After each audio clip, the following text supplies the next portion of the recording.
Good evening, everybody. So, what I wanted to talk about tonight is why we shouldn't shoot reman ammo, or why we should. There's a big stigma on reman ammo. Um, it's probably not as bad as it used to be, but there's a big stigma on reman ammo that it's not worth it. It's dangerous. It's inconsistent, unreliable, etc., etc., etc., right?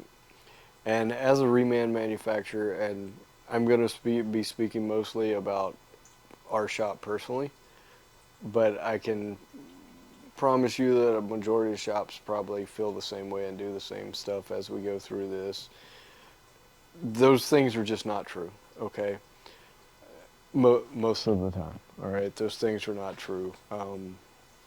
And I want to kind of go through the process and explain why and how, etc. Right? Let me fix this microphone. I apologize. So let's start out with what reman ammo is. Let's just go to the basics, right? So we all know what factory new ammunition, Hornady, Remington, Federal, etc., right? Got a nice shiny round, looks pretty. Most of it looks pretty, and it shoots, right? They've been around for years, so they got to be good, right? All right, and then we've got reman, all right. So this is some reman 5.56 we made, and lo and behold, it's shiny and pretty and looks new, and that's the goal, right? So saying that, we have four components to ammunition. You have a primer, you have brass, a projectile, and then you've got powder inside. So when we say reman ammunition, I'm sure most of you know there's only one part of this ammo that once it's fired that we can reuse, and that would be the brass. All right. Projectile's gone. Primer spent. Unfortunately, they don't make reusable primers. If anybody figures that out, contact me. Let me know. I'll be in touch. And as electricians say, you can't put the magic smoke back in. All right. And when I say that, I'm speaking of the powder. All right. Once it's gone, it's gone. Can't put it back in. So what we're left with is a piece of brass. All right. And I've got some examples here, if I can find the right one. So for example, here's a piece of 308 brass. And this is brass from the shop. It's been fired, and it's got a spent primer in it. I don't know if it'll focus, but it's been fired. Bullet's gone, powder's gone, it's dirty, and we've got a gauge. This is just a simple Lyman gauge. You can pick up at Sportsman's or whatever. It's the older one we got, but it serves the purpose for the video, right? So basically a new round, and I've got some, I'll show you right here. I've got a box of PPU soft points, and we drop it in the gauge. Drops in the gauge, sitting flush, everything fits, good to go, right? So that's factory new, but now we fire this round. So as we see, if we drop it in here, doesn't go, doesn't fit. Brass is expanded depending on the gun. Each chamber is different. There's no two chambers that are exactly the same. They can be pretty close, but nothing's exactly the same. But even if I push on this, I mean, it's not going in. I can push it to the point I could get it stuck, but it's not going in. So what we need to do is, this is the only piece we're reusing, so we got to make it like new again. All right, so what we're going to do, we resize separately than reloading. We have the capability to resize and reload on the same press, but it's not as consistent. And that's the big thing we're shooting for, is consistency. So we're going to take this, we're going to resize it, and we're going to pop the primer out. And what we're left with is, here's a piece of 5.56 here. Primer's gone. Primer pocket's still dirty. Brass is dirty. We've trimmed it to length. You can probably see it's super shiny right here where the trimmer trimmed it to length. And I don't have a 5.56 gauge, but at this point, this piece of brass will go back in the gauge. So what's the difference in this and a brand new piece of brass? It's dirty. That's really the biggest thing. The brass up here where it's been resized the most is a fraction harder. We can anneal it and soften it back up depending on what we're doing. It's possible that we could be doing that. But other than that, it's same specifications, right? Same size. Most people that's watching this may know what SAMI spec is. That's the specs that all ammo are loaded to. And there's measurements all up and down this case, overall length, etc., etc. And this is back to SAMI spec. All right, it's just like a brand new piece of brass other than it's dirty. So after that, we take that piece of brass and we wet tumble it with stainless media, and lo and behold, now it's shiny again. Primer pocket, once again, it's going to be, if you can see it, it's super clean, which is very important. It's important for primer seating. If you don't get it clean, you can have problems seating primers all the way. That can lead to two things. That can lead to light primer strikes, and it can lead to rounds not chambering, because that primer sits on the bolt face. If it's sticking out, the bolt face doesn't go all the way in and chamber everything fully. So we got to make sure those primers are seated correctly. So getting that good and clean is how we do that, right? All right, I'm back. Battery died. So as I was saying, once we got brass shiny and clean, we're gonna load it back. All right. So I can tell you right now, projectiles. Let's start with projectiles. All right. Guess what? It's a Hornady projectile, 55 grain Hornady, same 55 grain that Hornady uses. All right.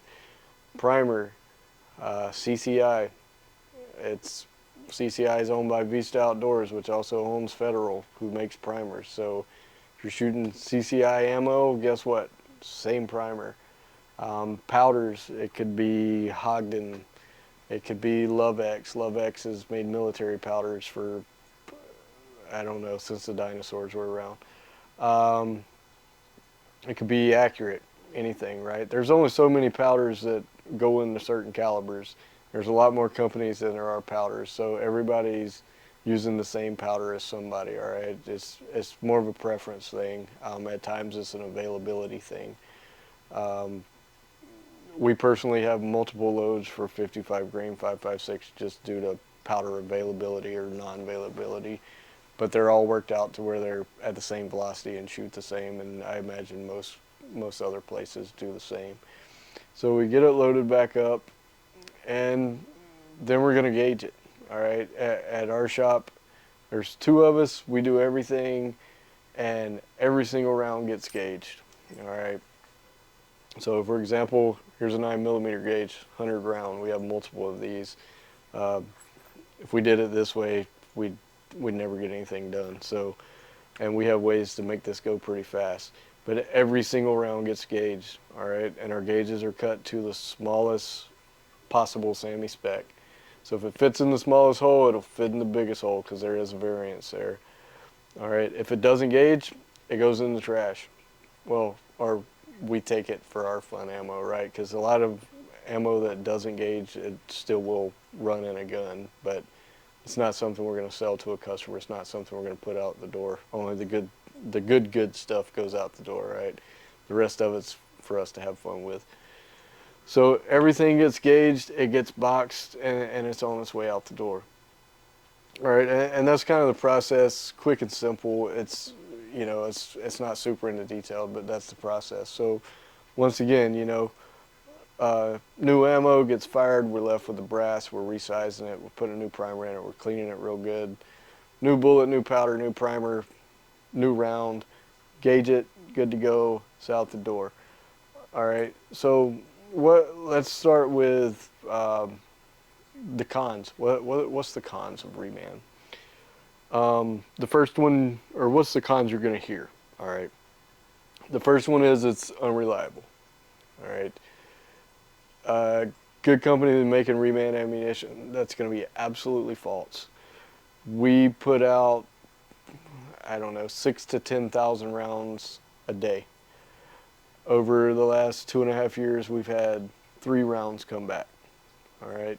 And we tell all of our customers, if you have any issues, let us know. If you would prefer something else or you have any way we can improve, let us know. We've had 3 come back. Does that mean we've heard of all of them? Probably not. I'm sure there's a couple more out there. All right. It's impossible. One was a primer. Primer strike was good. It just didn't go off. We all see it in factory ammo too. All right. It happens. One would not chamber. However it gauged, so we're still trying to figure that one out, and I don't remember what the third one is, unfortunately. But if you compare that to a lot of factory ammunition today, that's hands down on a whole nother level. We've had 4 guns come through the shop in the last couple months that have been blown up from factory ammunition by one of the big 4. I'm not going to say which name, even though I should, because of the way they treated the customer on the back end. They basically told him, go pound sand. We'll see how it works out and if we need to put a name out there.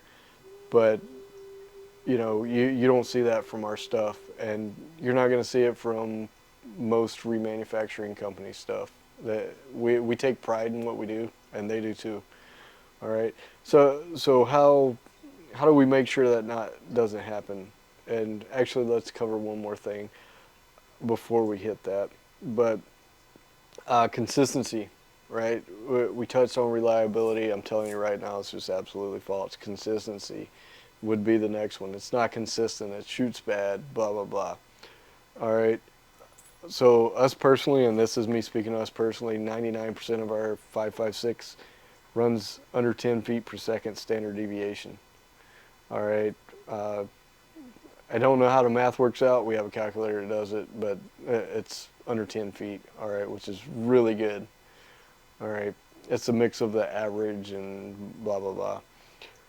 Most factory ammo, 55 grain ball, I guarantee you it's well over 50 feet per second standard deviation. It's a pretty big difference. All right.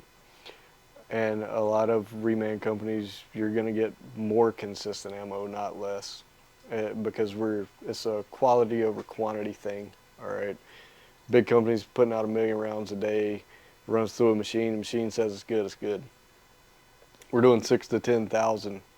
Everything's getting gauged by hand. It's all hands on. We're touching this. This round's probably been touched by us 4 or 5 times. It's not the most efficient, but it's the best way to do it.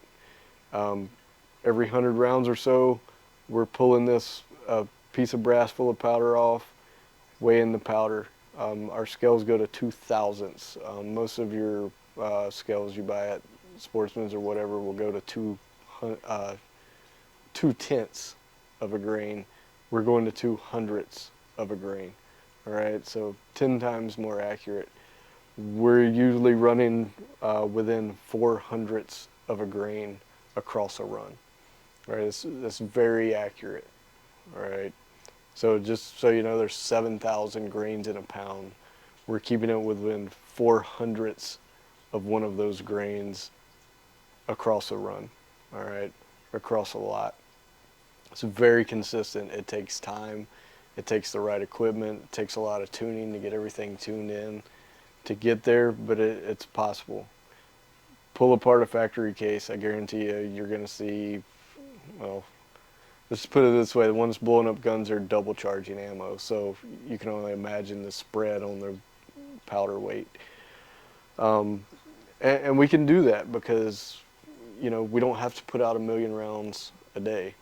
We put out what we put out, and we make sure it's right. If it's 500 rounds for the day, then it's 500 rounds for the day. If we're having issues, it's going to stop until we get it corrected. If it's 10,000, then great. I mean, that's great. That's a good day. So we're keeping that consistency. We're also keeping consistency on overall length. All right, 10 thousandths in overall length could be the difference between this fitting in a mag and not fitting in a mag. Could be too long. All right, and we're doing that a couple ways. We have sensors all over the presses, right? They're checking to make sure the powder charge is right. They're checking to make sure it's seated at the right depth. They're checking to make sure a primer's in there, making sure there's actually a bullet on the brass so it doesn't come off and dump powder in a bucket of bullets, which is a nightmare when you start putting them in a gauge. Some of the sensors are to make our life easier. Some of the sensors are to make sure we're not sending out a round with no powder, with a squib load. And then on top of that, we're checking the ammo by hand, for powder charges every so often. We're gauging every piece by hand. Big companies use uh, lasers. They use lasers. We're actually using a physical gauge. Like if it doesn't fit, it doesn't fit. I don't care what the measurements say. I've had rounds I can measure, and they measure good, but they will not gauge. All right, we're physically gauging this stuff. So we're making sure the quality's there. Another con you might see is little dents and dings, all right, on remanufactured stuff, or discoloration. All right, discoloration, who cares? Let's be honest, we've all shot milsurp ammo, and the brass looks like it's been sitting in a box for 100 years, but it still shoots. All right. We like our stuff shiny because we take pride in what we do and we want it to look good. Yeah, it's going to take you about half a second to pull the trigger and make it dirty again, but when it goes outdoor, it needs to look good. You'll see every once in a while you'll see some discoloration that just, we could get it off, but we'd have to polish it for like 6 hours to get it off, which is kind of overkill. And little dents and dings. Those are good for the most part. All right, and when I say for the most part, if you see a little ding or something here where it looks like brass come out the gun, it hit a rock when it hit the ground, right in here in the middle, not a big deal. It'll fire form to the chamber when you fire it. It's not going to hurt anything. Now, if you're seeing major dents in the shoulder, stuff like that, that could possibly be an issue, right? Because that's a weak spot. We don't want dings and dents in weak spots, but little stuff like that. You'll see it in factory ammo too, but you'll see it a little more often in reman ammo. So it's a con, but it's not really a con. It's a con if you like your stuff to be shiny and new. So for me, it's a con, but as far as reliability, working, et cetera, it really doesn't make a difference. All right. So that would be that's the biggest cons, right? Reliability, consistency, dangerous. If it's done right and people take pride in what they do, it's actually probably less dangerous because it gets checked more often and the quality control is better on small remanufactured ammo companies. So let's go to pros. Let's just go with the biggest one, cost, right? Reman ammo is cheaper than factory ammunition. It just is. And we save the money with the brass, all right? That's where the money savings is, because we're buying Hornady projectiles, we're buying CCI primers, we're buying powder made by Ogden. Hornady's making these things, so they're getting them cheaper than us. CCI is making these things, so they're getting them cheaper than us. So we're benefiting from the brass. We're saving a lot in brass. We save, I don't know, 10 cents a piece on brass by going reman. All right, and I'm just throwing a average number out there. Well, over 20 rounds, that's $2 a box. All right, so that's where we're saving our money. You just putting everything out there, you're gonna see this probably start creeping closer to factory ammo. It's not gonna catch up. It shouldn't be as expensive as factory ammo, and that's due to primer and powder cost increases. We just got, I think tomorrow, January 8th, Vista just announced another 5% increase on primer and powder. So that would be CCI, Federal, all those guys. So it's another price increase. However, they did announce a price increase on factory ammo too. So you're going to see an increase in general on ammo prices. Okay. But yeah, the biggest pro to this is going to be cost. It's going to be cheaper. You're going to save money. lets you shoot more. The next one's going to be availability. A couple years ago, we saw it, right? Couldn't get ammo. It's hard to get, super hard to get. Even right now, buying factory new 5.56 as a dealer, trying to find it, it's almost impossible to find factory 5.56, except the super expensive stuff. So, but this is available, right? We make this all the time.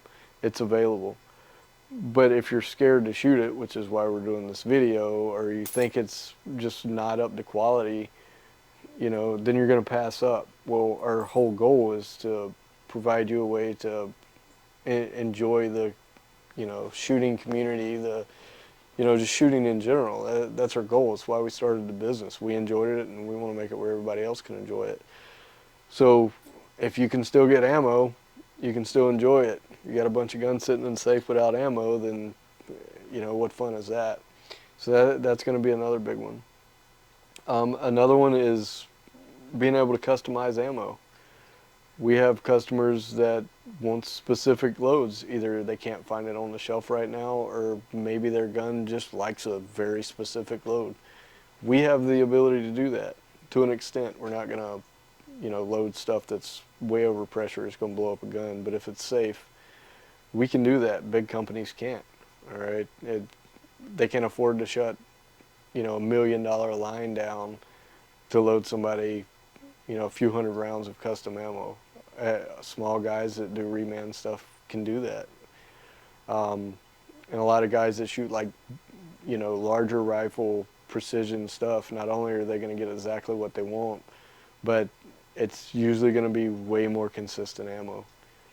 We're personally still loading large calibers like, 30-06, 6.5 PRC.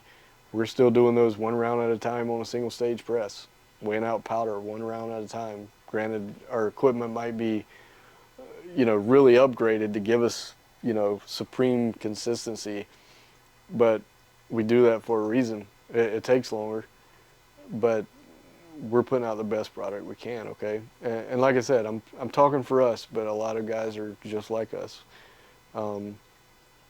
So that's another pro to this stuff. All right. So what I want to do is I've got a couple different boxes of like factory stuff, so I'll just show you a little bit difference. So we'll start with like this is Arms Core 55 grain VMAX.